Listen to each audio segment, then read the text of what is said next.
I can't solve all the problems of school to prison pipeline or poverty, but I thought maybe I could interrupt and reduce the recidivism rates in the back rate. And so to do that, I learned about vertical farming, this indoor vertical farming, which is essentially growing plants indoors 365 days a year under light. So I thought I could address carbon footprint, which is, I thought I could address recidivism. I could address the issue of locally grown food that is pesticide free. And by creating a business model, which essentially meant that the word second chances applies, that we only hire people coming out of prison. Welcome to the Secrets of Success podcast. I'm your host, Dr. Ken Keis. Well, today I actually have a special colleague and friend who a few years ago had a chance to have lunch with he and his wife. We were part of a mastermind group of over 100 authors, and we had come together in Philadelphia. And I came to learn that our guest today has done 490 TEDx talks as part of being an organizer. In his TEDx talks that he organized, so in other words, there was over 450 speakers, 490 presentations, have now exceeded 27 million downloads or views. So he has a lot of experience in this space, but he also has developed property around the world in the British Virgin Islands. He started in the Middle East, took college in the U.S., so you can hear his story. But the point being is that whenever there was an opportunity, he grabbed a hold of it. And my encouragement for you today, before we get into Ajit, George, and my guest, is what are you doing to make a difference? What have you done to clarify for you to contribute at the highest level? I mean, one of the things that CRG does, as well as just about any other company in the world, is give you tools and resources to help you on this clarity version. If it's our personality or personal style indicator or our values assessment or one of the other 10 or 12 assessments that we have available to you. So my encouragement to you is that you are worth the investment. Take the time, complete an assessment, a tool. There will be a link in the show notes that we have on whatever platform you're listening on to take yourself to the next level. The other side, when we think about it, is if you are getting benefit from this show, it is so much appreciated if you can leave a positive comment, a review, or share this or subscribe on whatever platform you are listening on. So here's our interview with Ajit George. Thank you for listening. I'm your host, Ken Keis. Welcome to the Secrets of Success podcast. I'm your host, Dr. Ken Keis. Well, our next guest I actually had lunch with in Philadelphia not 3 or 4 years ago. Time flies so quickly. And had a delightful lunch with him and his wife, who are both experts in the professional development field, and you'll hear his story. But welcome to Secrets of Success, Ajit George. Ajit, thanks for joining us. My pleasure. Thanks for remembering me from that lunch, and thanks for inviting me. Well, I think I had to buy your lunch. No, I'm kidding. Is that we were hanging out in the Quantum Leap program and as fellow authors and professional developers, and it was just neat to kind of get to know you and Sarah a little bit before we had to depart. And of course, we had some commonality in the assessment industry, but Ajit, as an individual who has really made a huge impact around the world, I know you have this new venture that you've just started, Second Chances Farm, and we'll talk about that in a bit, but we like the journey, where people were born. I know that you have sort of a diverse background. You've been all around the world with some of your responsibilities. So first of all, where were you born, and where did sort of your earlier years, where did you grow up? Fair question. Nobody asks those questions anymore, so I'm delighted to go back. I was born 65 years ago in Kuwait. My parents are originally from India, South India, Kerala, a state which is a small state in the south of India, to be precise. They went there in the early days when oil was discovered, and there was a large contingent of Indians that went to Kuwait to help make all that happen. I lived in Kuwait for the first 11 years, grew up in an international school, in what I would call almost idyllic, perfect life that, as I remember it, is as idyllic as I could remember it to be. It was free from any worries or concerns, meeting kids from all around the world. And without nationalities to speak of, even though there were the Egyptians, Jordanians, Palestinians, Lebanese, and Pakistanis, and Sri Lankans, and people from all around the world, we really didn't think of each other as nationalities because now we were in a, what I would call, for the lack of a better word, neutral country. And so our lives were born in this world where the microcosm was the world, was the oyster. And so I grew up there for the first 11 years. I went to India when my father retired. And those days, people retired pretty early. I think my father retired at the age of 50. That was a mandatory requirement in the British Empire. And went to India. I spent 4 years. I graduated high school. I'd spent 1 year in college, and then as a 16-year-old, came to the United States to go to college at the University of Delaware. Now, how did that happen? Here you are. I mean, first of all, I just want to back up for a second, Ajit, because I think you made an important point around when you have diversity within your classroom, then you actually don't even notice the diversity. So what were some of those sort of, even at 11, leaving at a young age, what were some of the principles that you still embrace today that was so valuable contribution to your life in terms of your value set and your character and some of the things that you've chosen and you teach others?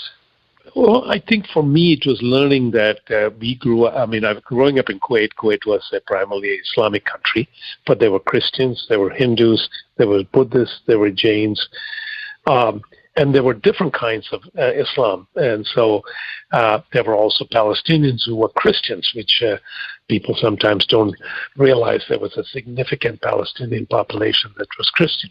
So you come to accept differences in people without really focusing on them. And I think that's perhaps the most valuable lesson I learned was, did I like the person? Did the person like me? Were they kind? Was it somebody I wanted to hang around? And as long as that was the criteria, it didn't matter that what your religious background, whether you were Palestinian. In the case of Palestinians particularly, they were stateless citizens in Kuwait. They could not get citizenship.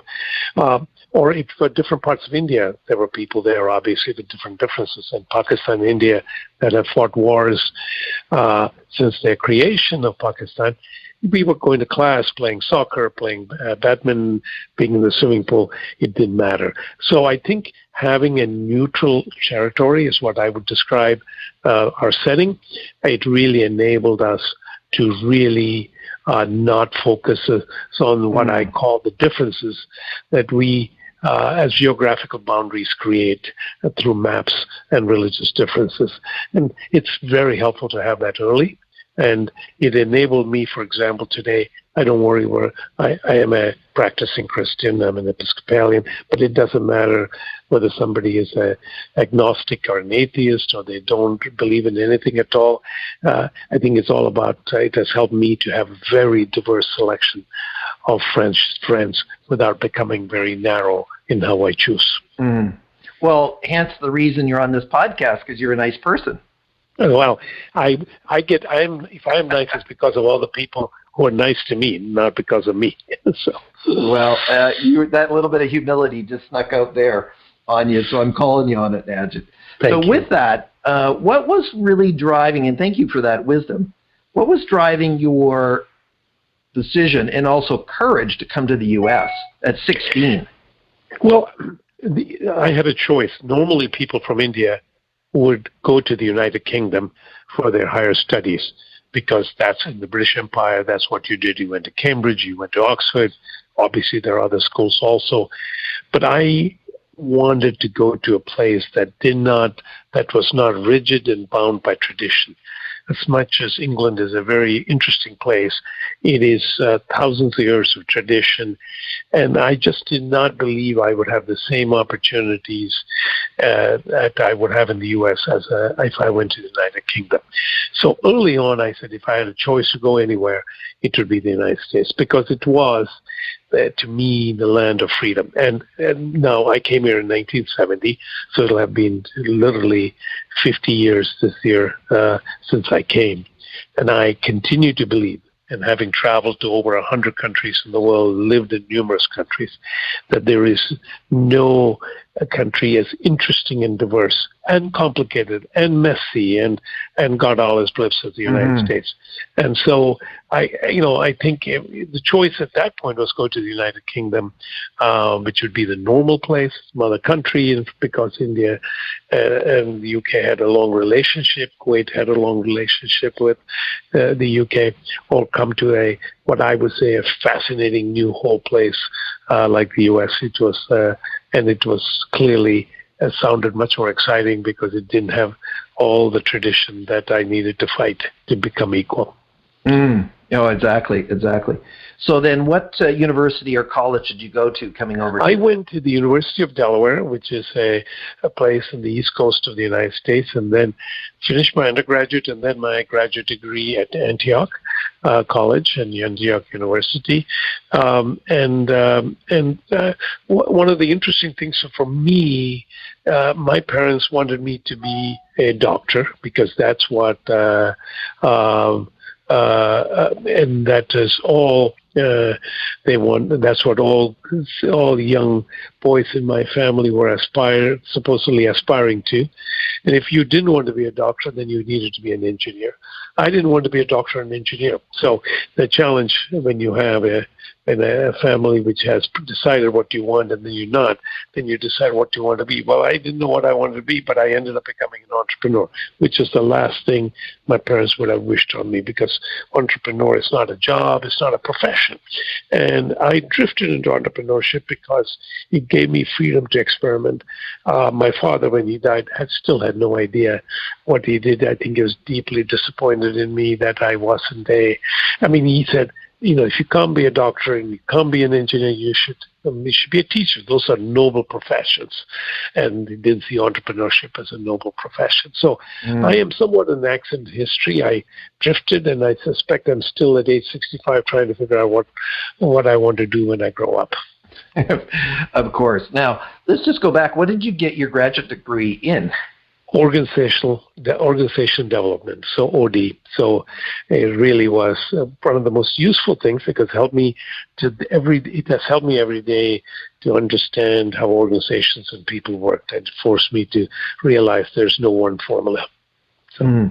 Okay, so you finished college, and I get the pressure, and we talk about that on the show, and I'm author of a book, The Quest for Purpose, where there's a lot of social pressures, environmental pressures, cultural pressures, to go down certain pathways that are not part of our heart, not part of something that engages us. So in spite of that, you move towards the entrepreneurial freedom, but also the burden of that too.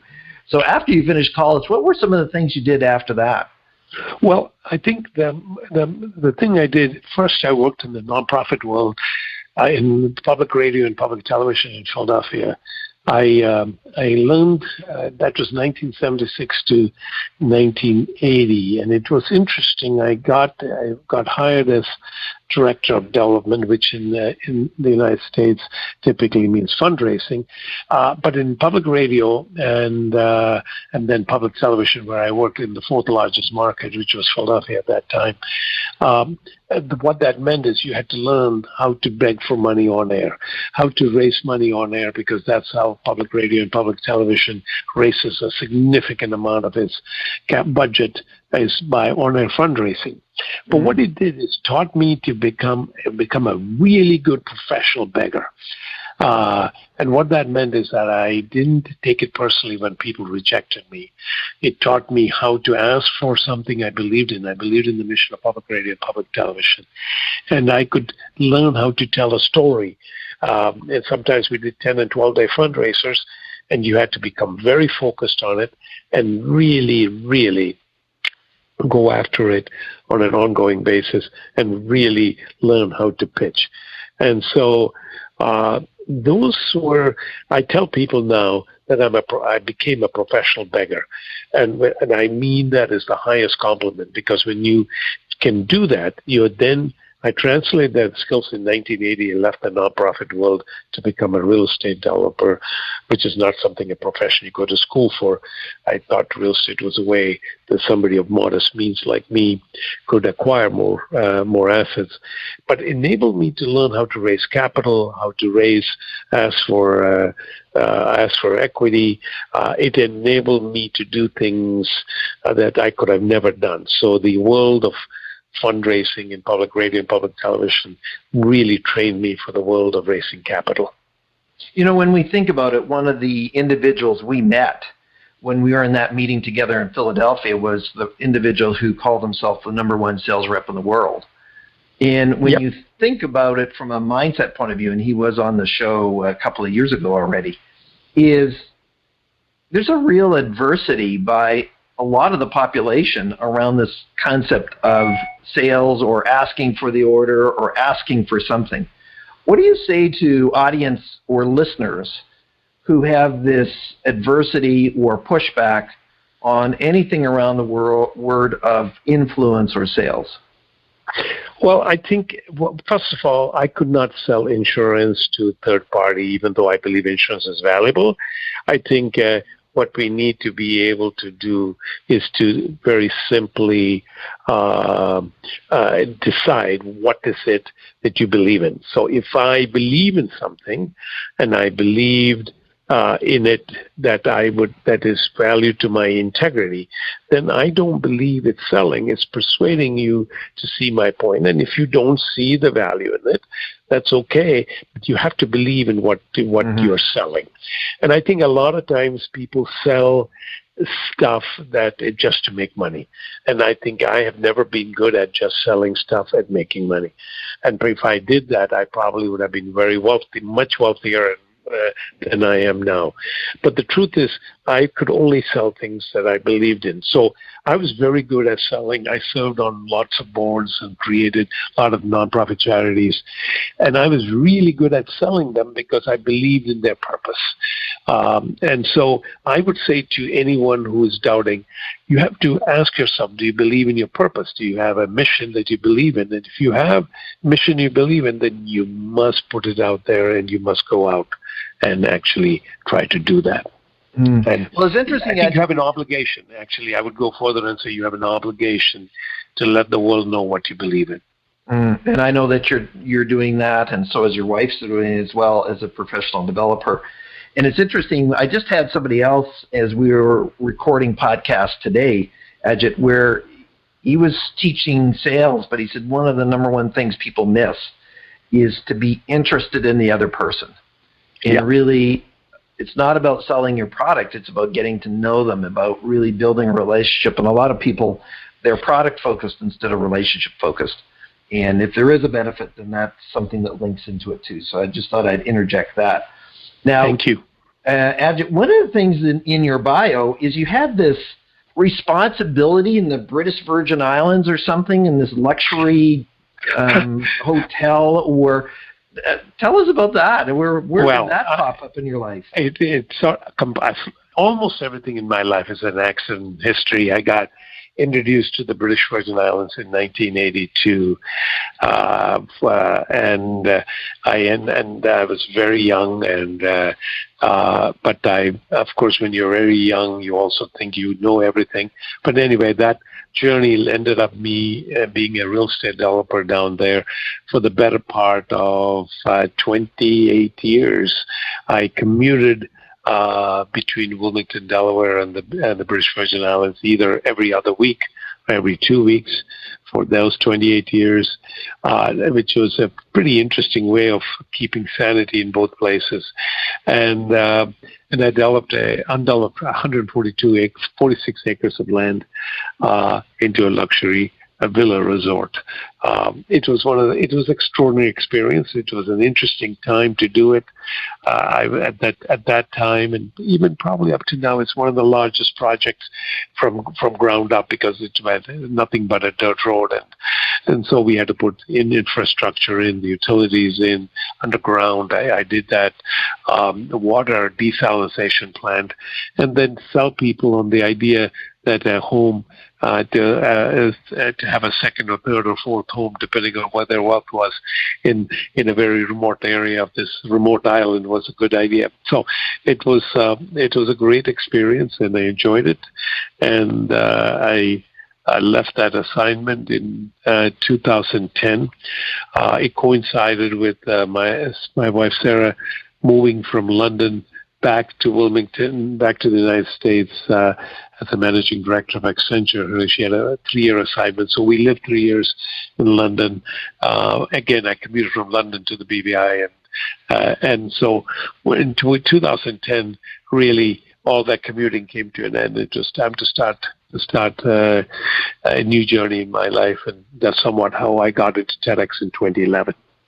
And we're going to come to that in a minute, but I just want to back up a second. How the heck do you find this 100-plus acre property and start developing in British Virgin Islands? That didn't, something aligned there for that to even poke its head up. I think alignment. So the way I would describe it, sometimes you have to be around something long enough. In that particular instance, it took the better part of 7-8 years to be around what started originally as an incredibly small deal, as a consulting assignment, over several years moved into 4 acres of land, and then moved into the people who had the land around you reaching out and saying, you seem like a young and bright person who seems to have a lot of energy. And that brought me over in the next 5-7 years into the whole larger piece of the property. So it could not have been planned. There was no master strategy. There is a certain amount of luck and certain amount of grace. And when it works, it's magically look brilliant. And when it doesn't work, you say, how the hell, why did I even think about it? And I was blessed to have been given the opportunity. It could never happen today.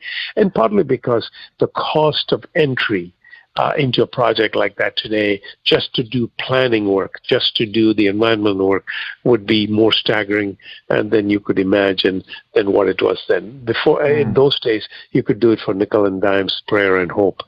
No prayer and hope, and no nickel and dimes would get you there today. But it started as a consulting project, and then it just grew from there. Absolutely. One-time consulting project, and I was hired by a group that had a deposit on a piece of land, and because I was quote-unquote a real estate developer, they found me through a third party, and I went and gave my advice. My advice was they should not invest in it. I thought it was highly risky, and ironically enough, they then said, well, now that we still love the land, we know you said it's risky, help us figure out how to do it. That sort of began the journey. So I didn't even listen to my own advice.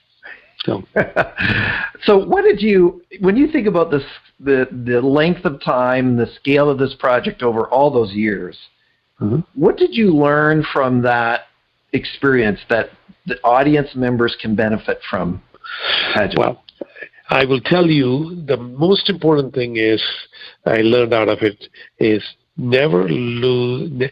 If you never pretend, regardless how hard you work, if you have less than majority control, you can be ousted any time. So it's an important lesson to learn, because you can have people who love you, who you travel with, who are your business partners, but if you don't control 50.1% of the equity interest, you can be dismissed at any time. And it happens to people after 20, 25, or 30 years. So I always tell people, if you really want to control your destiny, you must have a majority interest in what you're working with. Otherwise, you're at the whims of other people. That's one.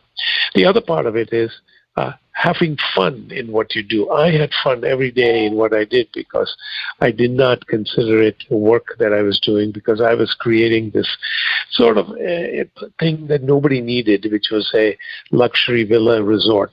But in the process, I got to meet some of the most interesting people. And what I was really doing, nobody needed a second or third home.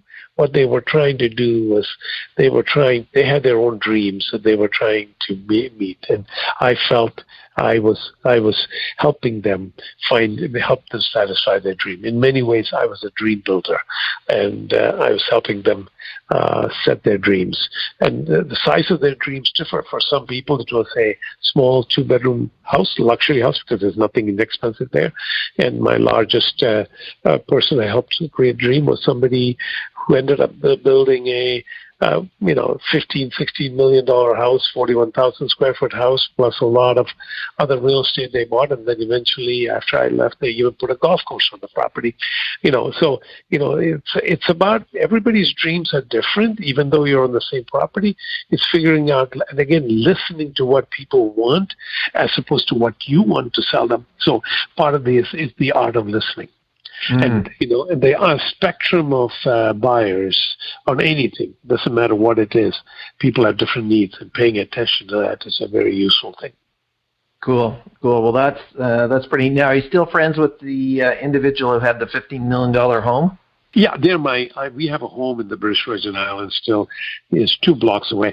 They're very private. I wouldn't describe them as close friends, but they are, we see each other. So they're very wealthy. And so, but they're 2 doors neighbors. They're neighbors. Well, I'm inviting myself to the British Virgin Islands as we speak. Well, now it's publicly on the airs, right? So. Absolutely. You should come down. And it's an incredibly idyllic place because there is virtually no crime, and it's a lot of people from around the world come there. Yeah, absolutely. So, well, fascinating, and I'm sure people can go online and learn more about it. But Ajit, I want to jump into this last sort of component of your life, section of your life, chapter of your life, whatever descriptor, around your TEDx sponsorship and host, and so you became accredited to do TEDx talks. Most people don't know you have to apply to be approved.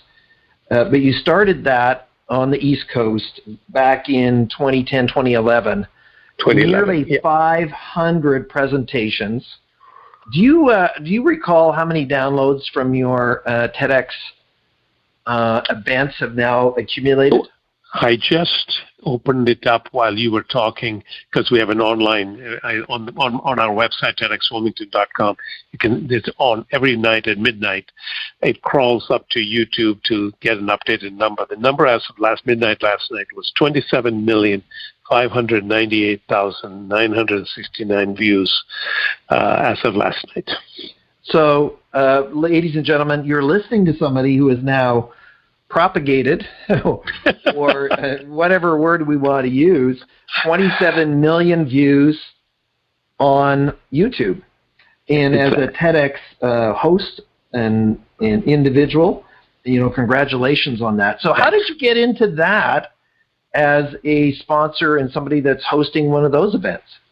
Right. So Technical Word is not a sponsor just because those are, it's an organizer. So you actually apply to TED to become an organizer, and they vet you and they grant you a license to do a single event within 1 year.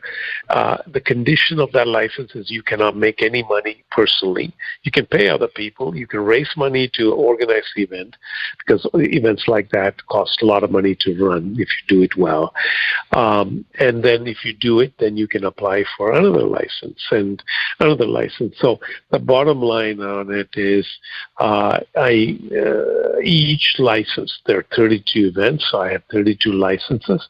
And each time you do it, you get to, they then evaluate, they give feedback, they actually pay attention to every talk. They don't like everything that you do, and they'll make criticisms. And then, but for me, it started accidentally. It surely did not intend to be a significant part of my life. But what was transformative of being a TEDx organizer for me was I got to meet people from around the world who had the most unusual and interesting ideas and who gave an idea of what's spreading in 18 minutes or less. And often those were ideas that were I had never heard before, or they were very different, and perhaps some that I didn't even agree. But it really helped me to keep my mind sharp. And I tell people at 65, if there's any reason I'm still my brain is still alert, it's because of TEDx talks, both that I've organized and both that I've watched, because it enabled me to really have a very open mind about what the world of ideas was. And to have, when you get 490 speakers, you have such a breadth of views, particularly they come from, in our case, I think there was 40 countries, 40 states. So, so a lot of variety, a lot of different diversity. And we were particularly good at inviting people around the world to come and give a talk. So we had an open application process, an online process. You filled an application online, and then a curatorial committee reviewed it to give it diversity and pick speakers. So we had a very open process. Bottom line on that is that I felt that we had a remarkable team of people, both helping me organize the events, but also remarkable people, speakers. I would say it's truly a tribe. We describe both the speakers and our own volunteer group as a TEDx tribe. And a tribe is people who share affinity of sharing ideas. You could be different, you could disagree, but you could disagree politely. That's really what I think. What got you into doing this in the first place? What motivated you to even be an organizer? Purely an accident in history.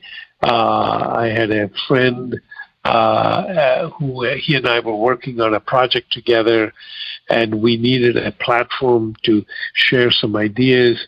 I had sort of briefly heard about TEDx in 2009 when I lived in London from a friend, but really hadn't paid much attention. And this particular friend of mine, who was a TEDx junkie, for the lack of a better word, said, "You should apply because you have done a lot of things." I said, "Why didn't you apply?" He said, "Well, I haven't done as many things as you, and I think you will have an easier time getting it organized." So I really applied without ever thinking I would be approved, or more importantly, that it would dominate my life for 8 years, as it did.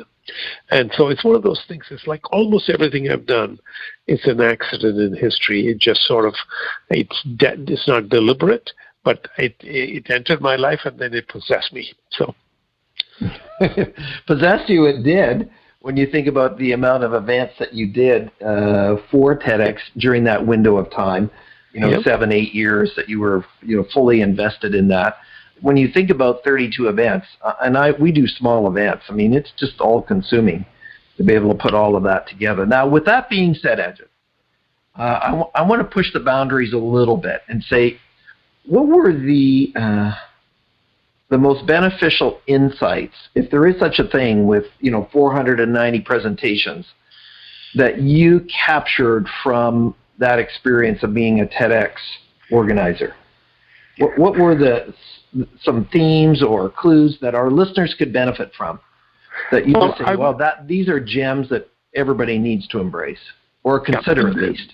Yeah, that's a great question. I would say the speakers that were the most powerful were people who were being willing to be vulnerable on stage and not appear as polished as some others were. There were speakers that were coached to the point they were so polished, it was almost like an algorithm was speaking, right?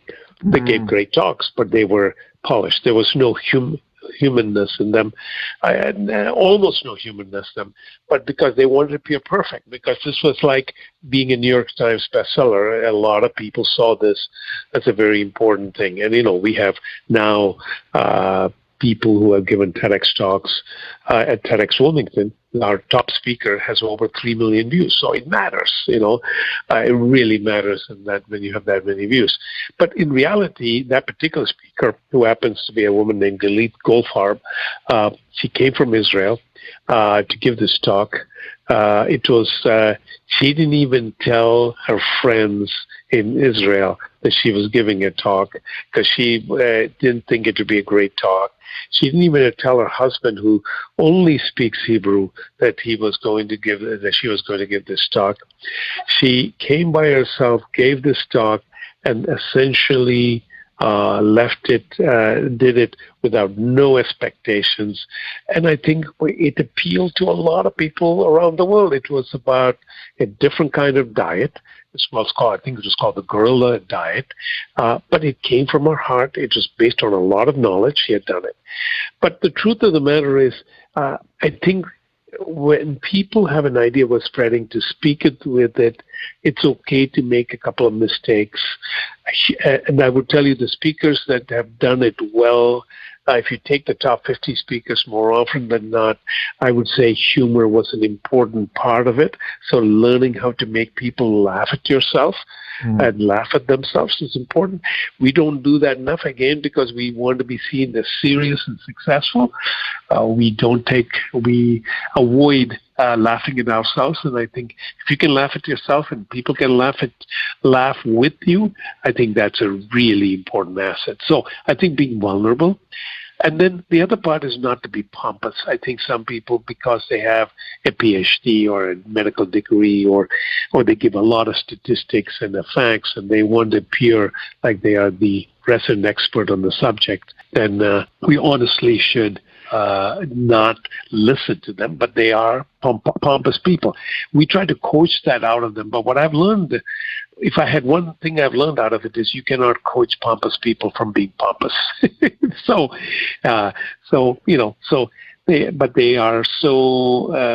just love what they are. They love the sound of their voice, and they have no empathy. And that's the last thing I was going to say. Having empathy for your audience, because a global audience. The TEDx is listened to anywhere where there's internet. So language is an issue. Making sure people in Afghanistan, people staying in Cameroon, people living in Bangladesh can listen to it in a warm, empathetic voice. It matters, because that's where this is really, TEDx is all about a global messaging about sharing ideas with spreading. So that's my 2 cents. Well, 2 cents. Well, you actually wrote a book about it called The Magic of the Red Carpet. And so that was really your experience being a TEDx organizer. I want to clarify, it's not sponsor, Ajit. Right. It is organizer. Right. So, hey, that's a sense of humor right there. Absolutely. If I were a sponsor, I couldn't be an organizer. That's one of the reasons I made the correction, because there's a Chinese wall that TED puts in between sponsors and organizers. Oh, fair enough. So you're an organizer. I get that. And it's interesting. My follow-up question to the first one was, what were some of the negatives? You've already covered that around this. There's a very fine line between confidence and arrogance. In arrogance, I'm better than everybody else. Confidence is, I know my subject and I really want to share it. The other thing that you're really talking about is just the importance of being authentic and being real. And there just seems to be so many plastic people around these days that it's not necessary, is that people can sniff that out. They can see that. As a speaker, I've done 3,000 presentations, Ajit, but I still stutter. I still have moments where I'll make a mistake. And my dyslexia can contribute to that. But at this point, I really don't care. I just want to chat with you and have a conversation about transformational information. So I appreciate that. And for those of you that are listening, you're talking about you can't coach out pompous. What the Marshall Goldsmith, and I happen to have a chance to be invited privately to one of his events in New York. He said, Ken, you can't coach integrity. And so I was just thinking that same thing. He said, if somebody lacks integrity, I'm not working with them. I don't care how much you can pay me, but it's the same thing here. Pompous integrity, I can't coach that out of you. These are character traits you have chosen to go down. So thank you for sharing your experience of being, one of the top TEDx organizers over the years, and just the amount of work that you've done, and over 27 million years, 27 million years views, pardon me. So congratulations on that kind of level of success. So, but also, just to say, I mean, we've known each other, briefly at different times of events, is that I see that authenticity in you and your wife, Sarah, as well. So now, we only have a few minutes left, and you have a new project that you're embracing. And you said to me, before going on air, I think it might be my final chapter, but you've started a new nonprofit called Second Chances Farm. So what is this about, and what's driving you around this new project of yours? Okay. First of all, believe it or not, it's not a nonprofit. It's a for-profit that is solving a nonprofit problem. All right? So I did that. Okay, well, I stand corrected twice in the show already. Sorry about that. Sorry about that, my friend. Okay, no worries. So why it's a nonprofit that solves, it's a for-profit that solves a nonprofit problem. What are we trying to do with Second Chances Farm? It's my legacy project at 65. I believe that I have 10 years to give to this project. It's my wife and I don't have children, so we want to leave behind something that impacts people. And so how do I do that? And through 2 TEDx talks that I had the privilege of hosting at TEDx Wilmington, one happened to be on recidivism, and the other one happened to be on urban vertical farms. It occurred to me that I could address the problem of recidivism, which is really the issue of how many people get arrested within 3 years or 5 years after they leave prison. In our state of Delaware, that number is 60%. Throughout the country, it's between 60 and 68% of people get rearrested within 3 years and go back in. And in Delaware, which is now one of the more expensive states, it costs $47,500 to keep somebody in prison for 1 year. It's an expensive thing to keep somebody in prison, more expensive than most universities are. And so it occurred to me as a capitalist, and I approach this as a very capitalistic view, that it's a great misuse of capital.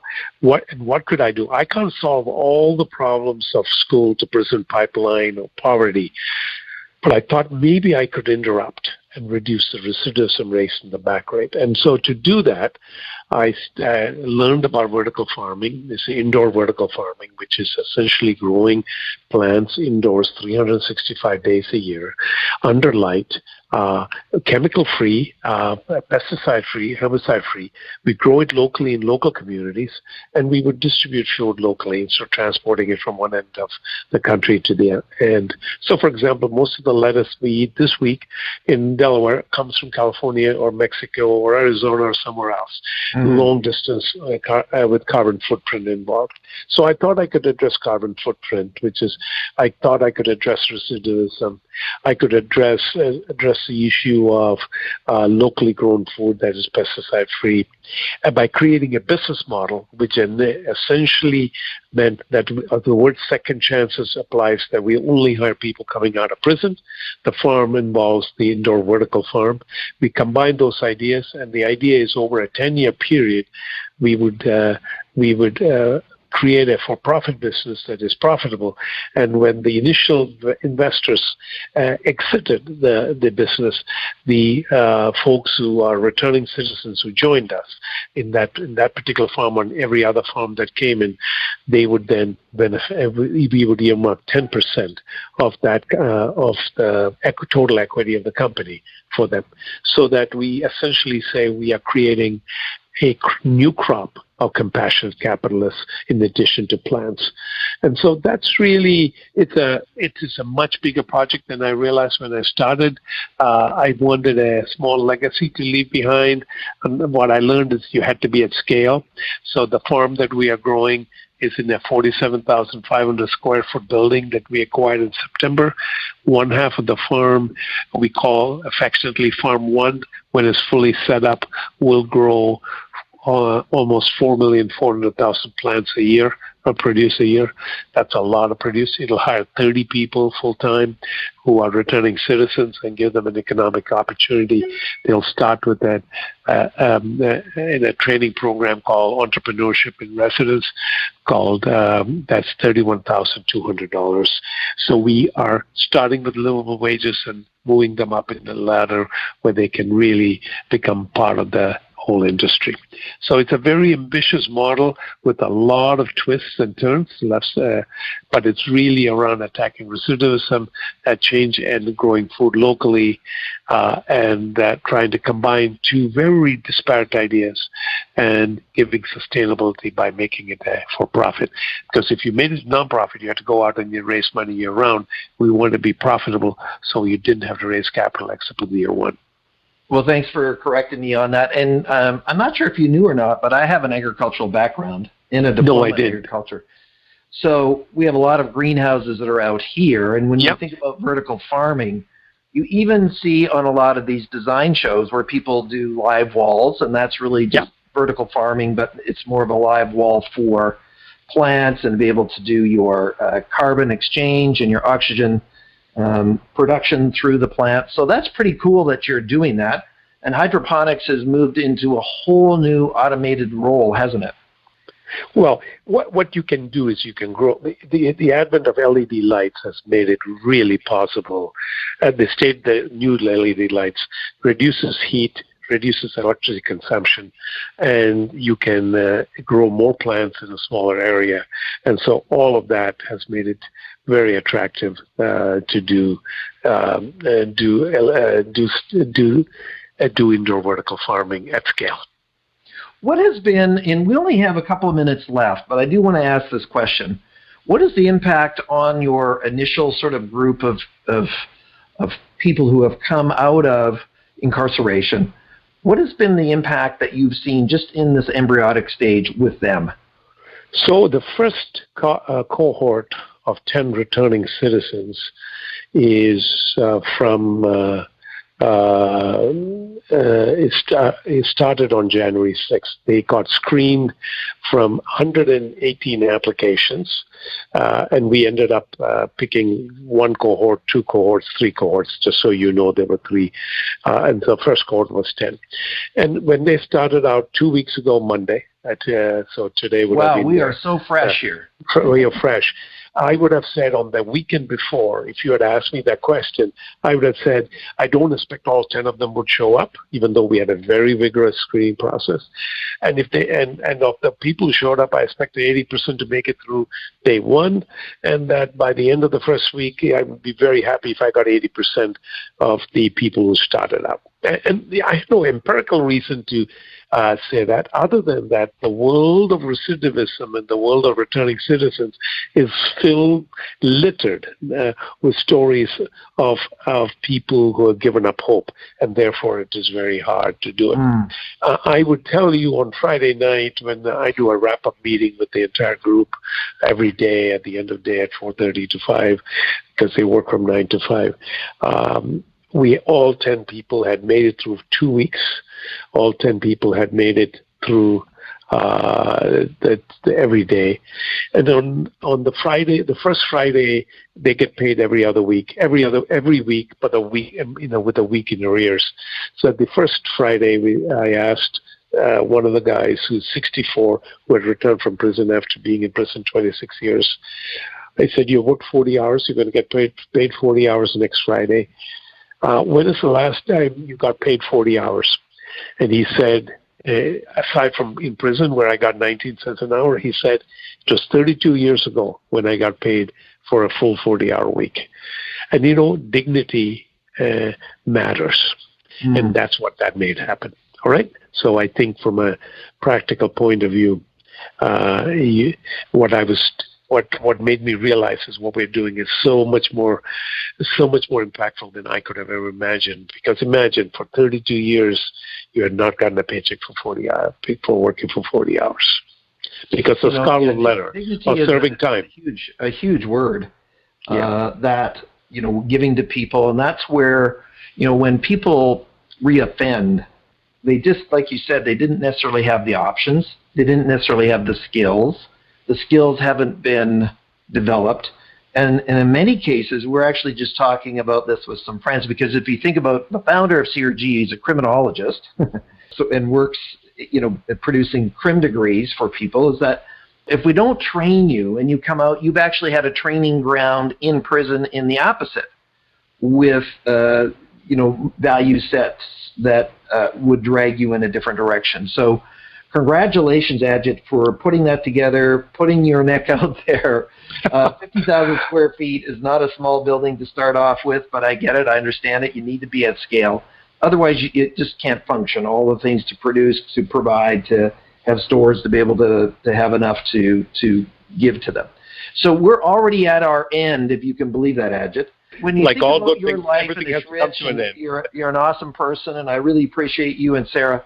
Now, first of all, before we get into that, how can people find out about you in what you're doing now? So what's the site that people can go to find out more about you and what you're doing? I would encourage people to visit us at www.second, SECOND, chances, plural, farm, singular.com. So it's www.secondchancesfarm.com. We'll make sure that's in the show notes for everybody. But Great. All of that, Ajit, wrapped up, and you've had a rich life with lots of different experiences. What would be your final piece of wisdom you would share for the audience that they could take away beyond what you've shared so far that would be helpful for them as they live their life out after this show? It's never too late to start again. It's never too late to take risks and be passionate in what you're doing and make a difference. And you're an example of that. Many other people are trying to retire at 65, though I joke, Ajit, that Moses was 80 years old before his first real job. So that's my sense of humor. I said, and he said it was keen eye at 120. So you're just getting going. You don't have 10 years. You got way more than that, my friend. Well, we'll take every day as it counts. We know how many people die well before their prime, so we'll take each day. Thanks for having me. Well, stay on the line, Ajit. Thanks. But I just wanted to say to the Secrets of Success listeners, you've been listening to Ajit George. We'll have all his contact information. But as always, we want to thank you for giving us your most valuable commodity, and that is your time. If you like what we're doing, please pass it on, share, leave a positive review in whatever platform you are consuming this podcast on. You've been listening to Secrets of Success, and I'm your host, Dr. Ken Keis.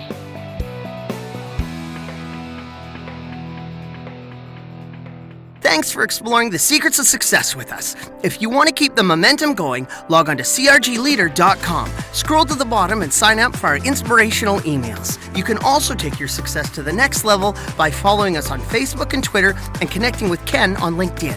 We hope you have a great week and look forward to you joining us next time for the Secrets of Success podcast with Dr. Ken Keis.